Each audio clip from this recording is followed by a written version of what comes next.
रसूल रसूल करे सब साहाबी कादे रसूल रसूल करे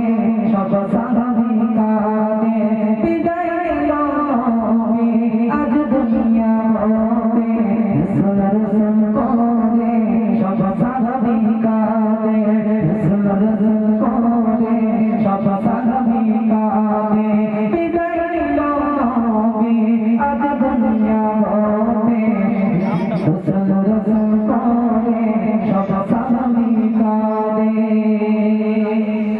अबू बकर बोले जियो ना गो चले अबू बकर बोले जियो ना गो चले कटे আমি সালাম দেব সকাল বিকালে রसूल रसूल करे सब साहाबी कादे रसूल रसूल करे सब साहाबी कादे विदाय दिलो नबी आज दुनिया होते रसूल रसूल करे सब साहाबी कादे तो बिलाल के उद्देश्य কি বলতে শুনুন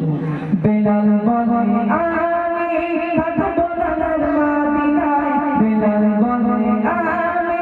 থাকবো না মদিনায় শহীদ না পেরে বেলাল দমস্কে চলে যায় রसूल रसूल करे सब साहाबी कादे रसूल रसूल करे सब साहाबी कादे विदाय दिलो नबी आज दुनिया होते रसूल रसूल करे सब साहाबी कादे रसूल रसूल करे सब साहाबी कादे তাপস হযরত মা ফাতেমা রাদিয়াল্লাহু তাআলা আনহা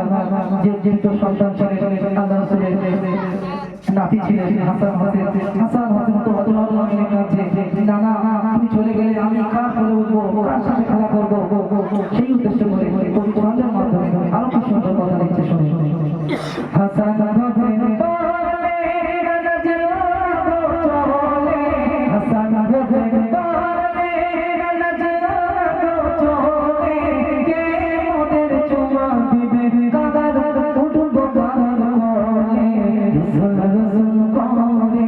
सब साहाबी कादे रसूल रसूल करे सब साहाबी कादे विदाय दिलो नबी आज दुनिया होते रसूल रसूल करे सब साहाबी कादे विदाय दिलो नबी आज दुनिया होते रसूल रसूल करे सब साहाबी कादे তারপর মা ফাতেমা তো আব্বাজানকে ধরে অজন্তাকে কাছে যে আব্বাজান তুমি চলে যেও না আব্বা যেমন সময় চলে যাচ্ছে তুমি 6 মাস পরে আমার কাছে আসবে সেই উদ্দেশ্য করে কবি তোমাদের মাধ্যমে লিখেছি শোনো মা ফাতেমা কাঁদিয়া চোখের পানি ফেলে মা ফাতেমা কাঁদিয়া চোখের পানি ফেলে আব্বাজান আমায় রেখে কোথায় যাচ্ছ চলে रसूल रसूल करे सब साहाबी कादे रसूल रसूल करे सब साहाबी कादे विदाय दिलो नबी आज दुनिया होते रसूल रसूल करे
এই অনুষ্ঠান